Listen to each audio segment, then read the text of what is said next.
Sarà una Pasqua diversa, più triste e più di riflessione per tutti noi. La nostra società sta vivendo un momento delicatissimo di grande emergenza, ma che spinge alla solidarietà e alla riflessione.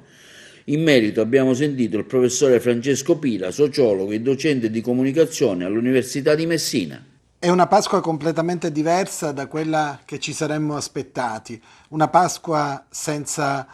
le processioni, una Pasqua senza vivere nelle nostre comunità la passione di Cristo, una Pasqua senza poter ritrovare i nostri affetti familiari, senza poterci riunire anche per condividere il pranzo di Pasqua o di Pasquetta.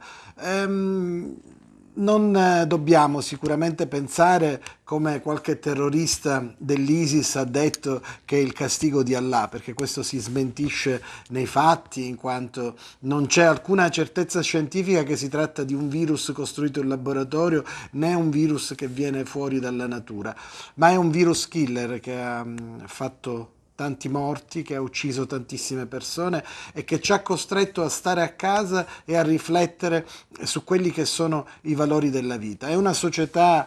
provata e trasformata da questo momento difficilissimo, un momento in cui tutti noi stiamo cercando di ripercorrere la nostra storia, stiamo cercando di capire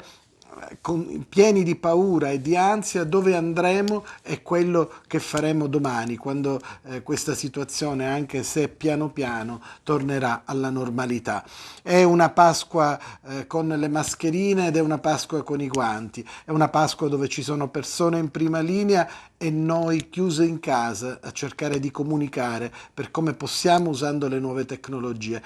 È una Pasqua che sicuramente mai avremmo voluto vivere ed è una Pasqua che mai ci saremmo aspettati, ma forse se noi riusciamo a vedere il buono che c'è, cioè il fatto che siamo ancora in vita e che possiamo ancora raccontarla, questo è già una bella notizia, quindi possiamo essere contenti anche di aver vissuto una Pasqua così difficile.